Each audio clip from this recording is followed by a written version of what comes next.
Just looking at today's world, I've really been disheartened to the point where let me adjust that, to the point where you really don't want to be a part of society anymore. Like, I shouldn't have taken the bloody glasses off, I forgot all my notes. Like, for example, let's say you wanted to not be a part of the system. Look, you can't completely break from the system. That's it. To be 100% off grid, you're talking moving inland Australia and living with the lost tribes. The lost Aboriginal tribes. They're not really lost, but I don't think they want to look at you too much. But they just want to be kept away from everything. And legally, they're allowed to. So you want to build a community based on residency. Now, if you do that, we have a farm. For starters, we've already formed our own tribe. It's inside the family. So myself, 2 sons, and my mum and dad. All right, we've got the farm. We've bought our farm. Next thing we're planning on doing, you'd be surprised how quickly your money grows when there's a community behind you putting money in. So the next thing we want to do is buy a house. All right. So when you're looking at residency, like let's say you want to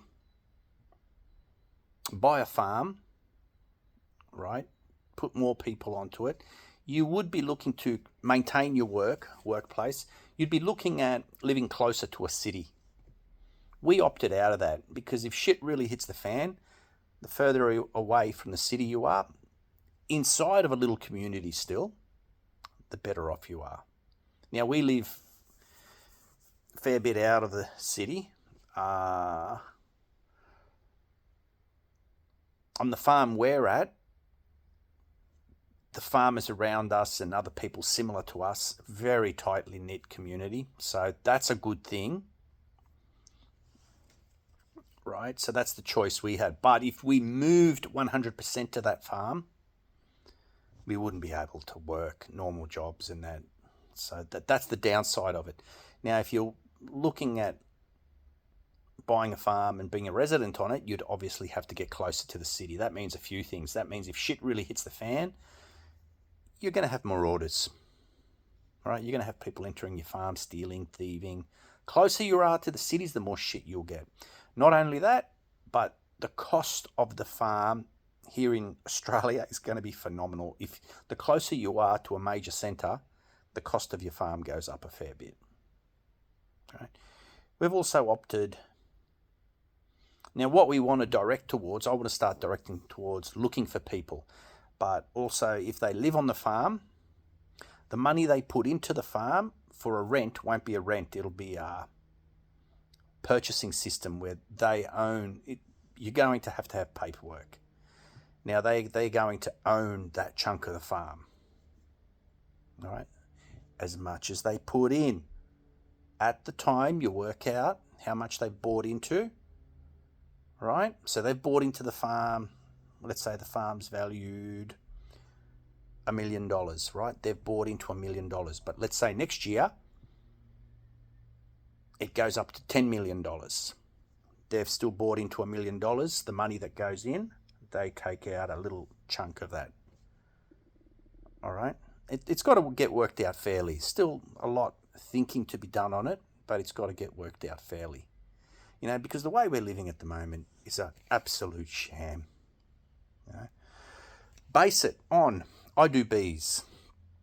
Now, organic farming, just farming in general for your vegetables, for your food, for your milk, whatever you need, that has to be number one priority.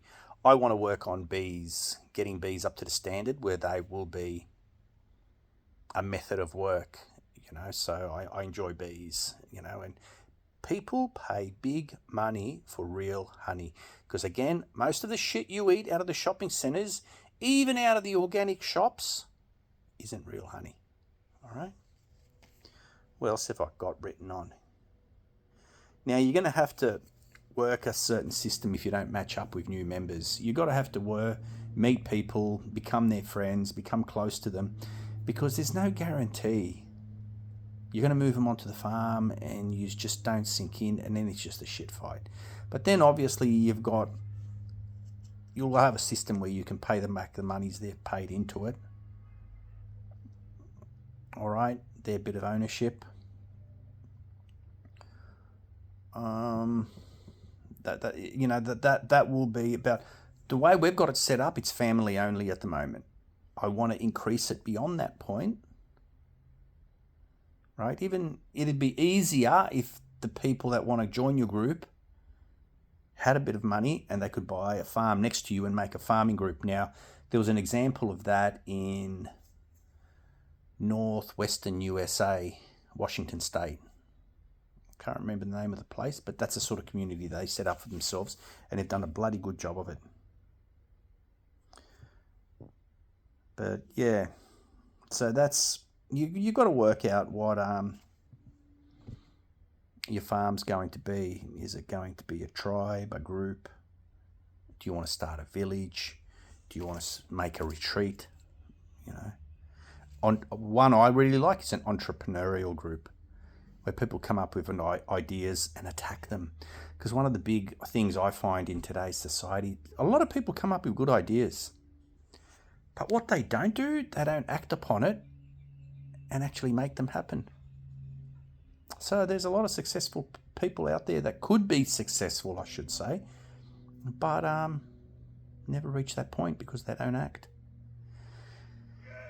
Now, in description, if you want to look into more detail, the guy that's got this pretty well organised, I'm not sure in his name, but his YouTube page is Retribalize on YouTube. All right, I'll write that down in the description. If you just want to look further into this topic, that's the guy you look at. All right, guys, take it easy. Chat soon.